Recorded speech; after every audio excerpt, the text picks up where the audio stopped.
Simon, how are you doing, my man? I'm doing well, Omri. Great to see you as always. Awesome. You're an Arsenal fan, right? Correct, I'm correct. a Yes. Liverpool fan. Oh no, so we can skip that. We can skip that. But it's a long season, a long season. It's So a long season. We'll see how things go. we For will. people who don't know, the friendly banter here with Simon is Liverpool has beaten Arsenal 1-0 2 or 3 days ago, I think. It Yeah, was it was a pretty good game, high yeah. tempo. Arsenal is such a great team. I'm super excited we beat them because you guys are good. Like you guys have brought in some really really good players this year. The striker, the big muscular striker, I forgot Correct. his name. What's his name? Gyökeres. Yeah, Gyökeres. he's good. He's He's very good. good. Yeah. Also, yeah, you guys have the other guy, Enzo, which Yeah, Eze. Yeah. Eze. Okay, Yeah, he's yeah. very good player. And we've also gotten stronger. We still have lots to catch up because the team has to improve. But at least we're winning. We won the first three games, so I'm super excited. And let's do this again after the next Arsenal and Liverpool matchup and see who wins. Sounds good. Sounds good. I'll definitely be in touch if we win. Yeah. Awesome. So Simon, like you're a sales guru, man. You're a sales master. I follow you heavily on LinkedIn. Like some of those sales tips are really good because they're like they're not that obvious. Like you blend a lot of things. You blend like emotions, emotional intelligence. You blend strategic thinking, and I think you blend also kind of like the idea of like fine tuning your strategy in real time when you do Yeah. sales. And a lot of the other sales advisors like it's like super protocol. It's like do A B, you're like do 1 + 1, you're gonna get two, or that kind of like infrastructure. But you really dive deep into the emotional aspects, and I think that makes a huge difference. And you have experience because you've already worked with tremendous brands, so it's not like you're like someone who's just like trying to fake it till you make it. You're already worked with some of these companies. So Yeah. my first question for you today is like, what do you think makes your kind of sales philosophy different than what's currently out there? I think you touched on it already on me about the fact that it's reactive and not copy paste, because having been in sales yourself, because we're all in sales, every situation is different and people are different, companies are different, even within industries, it's different as well. So you've got to, obviously, you can have your structure in place, which is, as you know, what I do tend to have, but you've got to be reading people, situations, reading the room really as well. So there's no, if I look back through all the sales I've done, and it's, in the several hundreds or thousands probably over my career, there's never like one direct path that, you could always tell a story about every single sale. So there's no way the sales strategy can just be copy paste and plug and play. It just doesn't work like that. Hmm.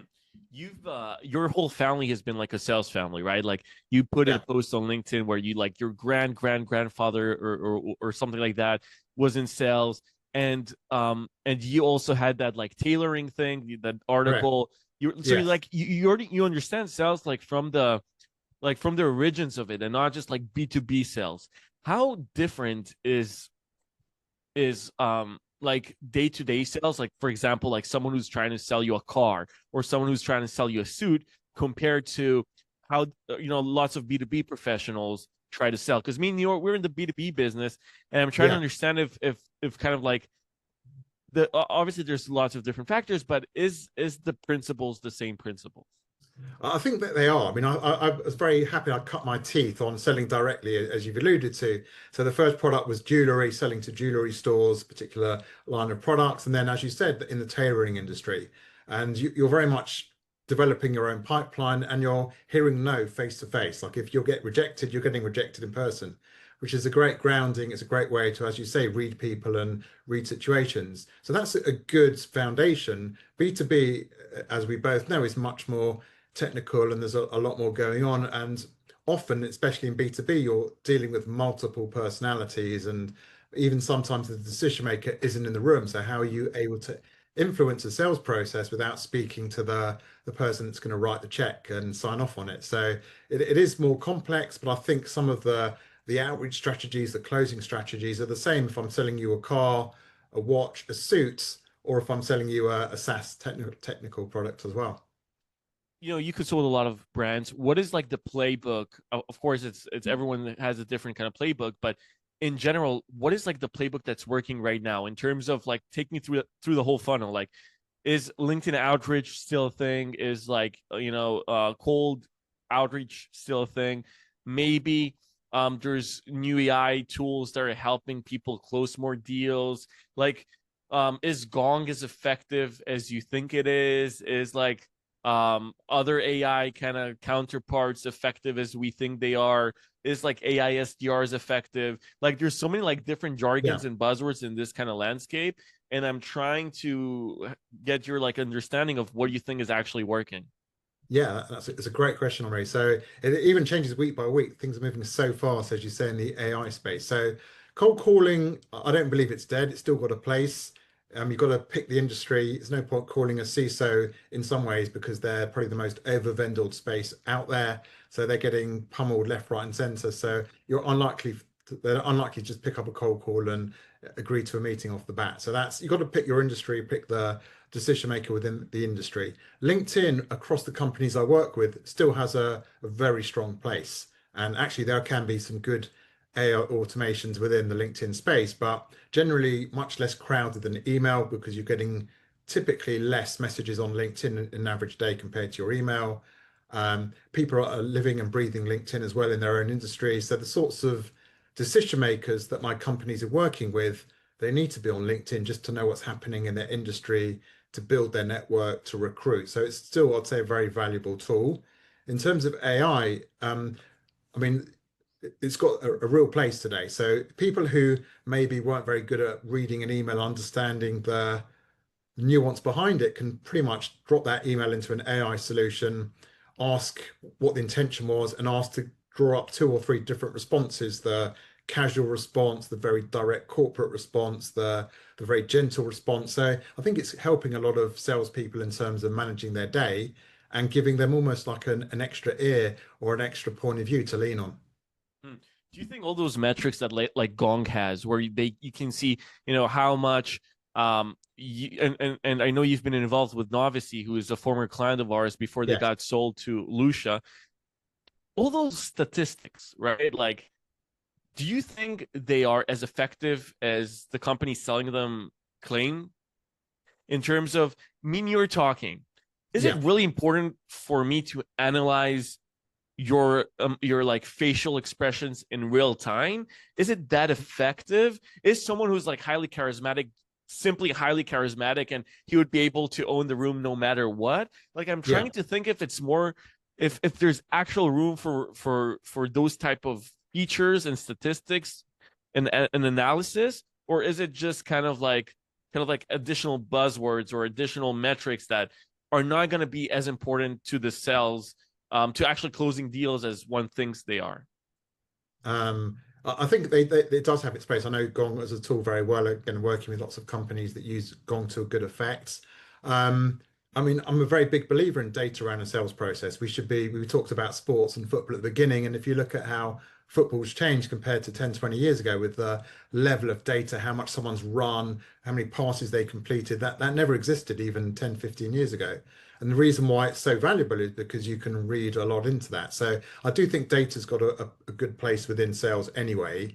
In terms of reading people and how to use that within a tool like Gong or Novacy, now owned by Lucia, I think it's also got a place as well because a lot of my methodology is around marginal gains, which again I took from the world Mm. of sport. How can you use every little nuance in your favor? But you're really correct, Omri, because if you're not reading it in the right way or using the tool to good effect, then it's just a vanity metric and it's not going to help you close deals. You've got to know how to use Gong and all the other AI tools to the fullest effect. Hmm. Yeah, so like when I talk to my team, we have a lot of like internal discussions about like marginal gains versus like massive gains, right? So basically being able to take because like marginal gains, it's like you looking at the data, finding like very specific points where you can fine tune and kind of get like 1% better every day, kind of like it's like the Pat Riley basketball philosophy where you like he came to the Lakers and he told them, hey guys, let's focus on like getting 1% better every day. I wonder if there are certain nuances or certain things that actually create massive margins in your performance in sales. And if there are, what are like some of like, let's say the top three things that like if you put an emphasis on them and you train on them and you kind of like work out on them, same way of like doing exercise, and then you're gonna get massive gains. So it's like, just to give you an example, so it's like when you go to the gym, like there's so many different exercises that you can do, but Yeah. like in the end of the day, like you do have like the bench press, you have the shoulder press, you have got like very basic fundamental motions that give you massive gains compared to some other like exercises that you can do that can give you those like marginal gains, but they're not the foundational. What I'm trying to ask you is, what is the foundation of like actual optimized sales? So I think it's anything that can help you connect with the buyer.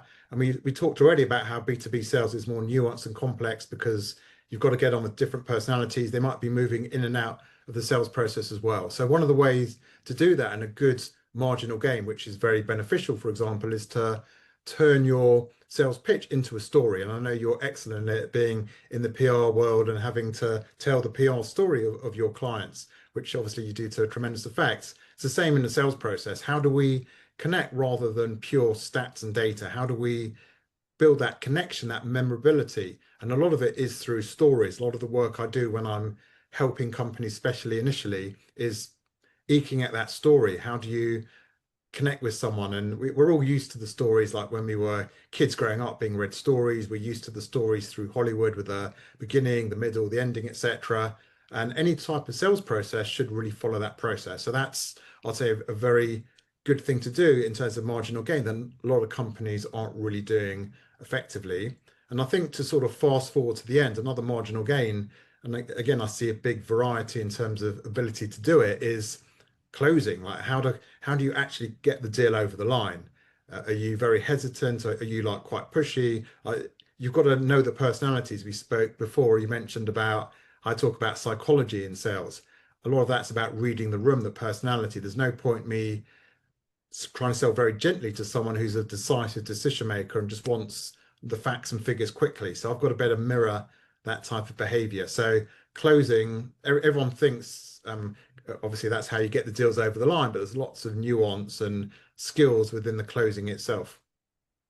We work with a lot of Israeli companies and you as well, and a lot of Israeli founders initially are the guys who are selling, right? Like Yeah, even as you said, everyone's always selling, but like even if they don't bring like a chief revenue officer, even if they do have a CRO, etc., it is expected of the CEO to get out there and get on sales calls, demo calls, etc., etc. And a lot of Israeli founders sell to the global markets, especially in the US and in the UK, which you're like super familiar with, but I'm sure you're also super familiar with the US. yeah. So, how different it is to sell to a US based customer compared to, let's say, an Israeli one in terms of the psychology and in terms of the mentality? Because I do, we have I'll just say it from my point of view. So like I own a very big company, and we have, I think, 15 or 20% of our clients are USA based that have Yeah. nothing to do with Israel. So they don't know the culture, they don't know the mentality. It has nothing to do with the country. And in the initial sales calls, I would find it difficult to understand kind of like to understand and to connect to the person in front of me, because it's different cultures and different ways. I come in super hot to the conversation, trying to get the data and just like, let's do this, let's Yeah. do that, super passionate. And they're kind of like maybe a bit more robotic or a bit more chill or a bit more kind of like, um, what do you tell founders when they need to sell to USA based clients and customers and prospects? And obviously it's a generic question, because like like people, it's not like everyone is the same in the country, Yeah. right? They're all different, but just Sure. kind of like the overall feel, and what do you think are the difference in cultures and in the psychology? Okay, that's another great question. They've all been great questions, but I think the formality is very different in the US. So in Israel, as we both know, it's a bit more relaxed. It's a bit less um, driven in terms of the methodologies around how people react to each other. So in the US, very much you've got to follow, I suppose, protocol a bit. That goes down to the way you send the emails and reply, the pace of the reply, etc. Everything within that. Whereas in Israel, it could be more casual. It also could be more direct. So when the sale's getting stuck or the process hasn't really moved along, in Israel, our culture here is to sometimes be direct for good or for bad, but generally it's not seen as rude if it's done in a, I know you're very busy. I want to respect your time. In the US, if you tried the same type of approach, it could come across wrong. So you've got to be aware of the local nuances. And as you said, even within the US, maybe in the South compared to New York, it could be very different as well. And then you've got obviously got the different industries and decision makers within that. But yeah, you've got to be very aware of the culture there. And even to the extent that sometimes it helps. We started talking about sport. Sometimes it helps to talk about, I've got some US clients. We've been talking the US Open. There's obviously a big buzz with the tennis the last couple of weeks. So part of the, I know one of the people I speak to every week is very into the tennis, and so I know tennis quite well as well. So I was obviously going to drop that in. Whereas if I mention that on my Israeli call, there might be, I'm not even following it. It's not of interest to me. Hmm. Who's your favorite tennis player right now? Alcaraz, Sinner?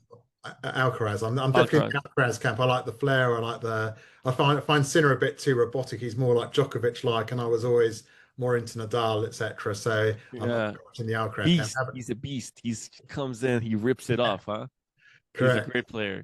Also, the American guy who's what's his name? Ben, not Ben.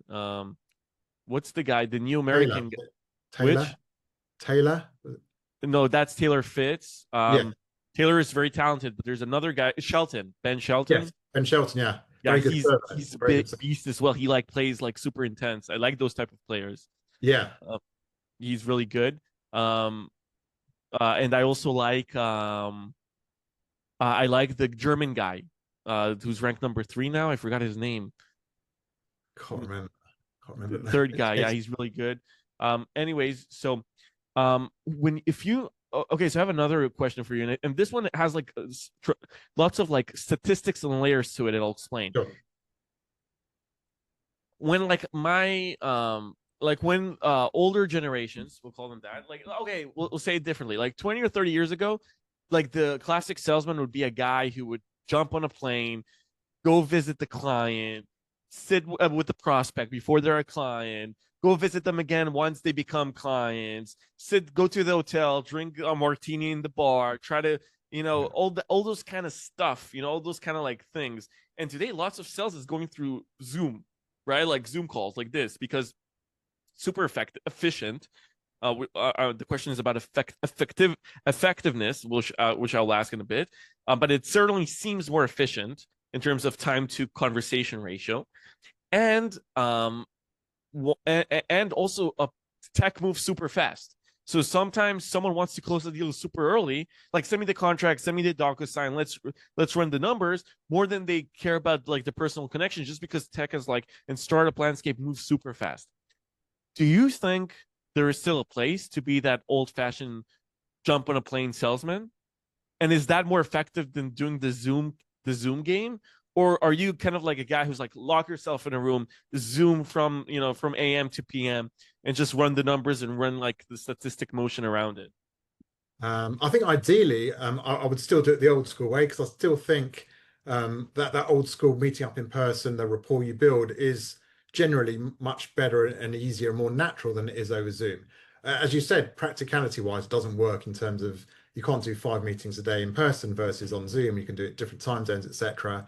And there's also the fact that when you're dealing with senior decision makers, as we do in B2B sales, they're very protective of their time as well. And when you know someone's coming in, especially to see you, you feel you have to do an hour and a quarter, 2 hours even to meet in person. People haven't got the time these days. So they'd rather do 30 minutes, 45 minutes on Zoom. Again, you wouldn't really go to someone's office and sit there for 30 minutes. So it's respecting their time as well. So I do think it's then you look at ways to replicate that, and conferences have still got a very strong place. That's almost like meeting in person on speed, because you can meet 50 people over the course of 2 or 3 days. So I mean, you have more experience than me, like in this industry. There is an age gap between us, and not saying that you're old. I'm just very young. Age gap, yeah. But you have more experience. And you mentioned something interesting about busyness. Simon, do you feel more busy now compared to how you were like 15 years ago in kind of like the same profession? Like, do you think people are actually getting busier? It's, and I'm telling you why I'm asked, because you're saying like people don't have 2 hours now. They have 30, 40 minutes. It's interesting with all those AI tools and technology and everything, our days have become more compressed into more activities. Is that what's going on? Like that, is that what you think compared to how you felt 15, 20 years ago? I think people are just generally the pace of life and the pace of responses. I think email for a start changed that. In the old days, it was just slower. I mean, I started out 30 years ago. We didn't even have email back then. That's how old I am. And it would just take a long time between, these call me back in 3 or 4 days, and you couldn't really call before. There was no like post, thank you for meeting up, etc. So there was generally a slower pace. So I think with all the tools and the AI is making it even quicker, there's generally a faster pace about working relationships, about the way days are set up as well. And I do think the sales generally as well, which I found has changed a lot over the last 15, 20 years, is that especially in enterprise sales, is having to sign off with so many different departments. So when you're having to do that, then that I think that adds a bit to the pressure as well, where you've just got more workload because you've got to pitch to 5 or 6 people rather than 1 or 2 who would do the pitch internally. So I do think there's people are still probably working the same amount of hours as they did 15, 20 years ago. They are using AI and other tools to make it more effective, but they're probably just replacing those 2 or 3 hours saved with another 2 or 3 hours of other types of work. Got it. Awesome. Okay, so last question for today. What is like a book that really impacted you, that helped you throughout your journey? So I read a lot of books around psychology, and rather than just classic sales books, I like to understand how people think, how people decide. But a book that sort of combined sales and psychology is a book called To Sell is Human by Daniel Pink. So it's sort of classic. You can learn quite a lot about sales. He looks at it in a very different way. Instead of the old ABC always be closing, he says attunement, buoyancy, and clarity. I won't go into detail in case any of your followers want to go and read the book themselves, but it was written by a non-sales person, but how we effectively are all in sales, whatever you're doing. And I think it was really impactful, and I've recommended it to many of the companies or people that I coach, and generally get very positive feedback about it. Amazing. I haven't read it, but heard about it, obviously. I'll Yeah, check it out. Simon, thank you so much for taking the time. Everyone who's listening to this, go follow him on LinkedIn. I really advise you guys to see his content. Really, what I call pure content. It's like, because it's structured very nicely, easy to read, and it's pure. It's not like some copy pasted jargon. It's real stories coming from a real individual who has the authority, we'll say authority, to talk about this type of stuff, and not some fluffy stuff that you see from other people. So Simon, thank you so much, my man. We'll be in absolute pleasure, touch. Omri. We'll be And in touch. I hope Arsenal has a great season, but I hope Liverpool has a greater season. I thought you would say that. Yeah. Well, good luck to both of us. Awesome, man. Thanks, man. Thank you.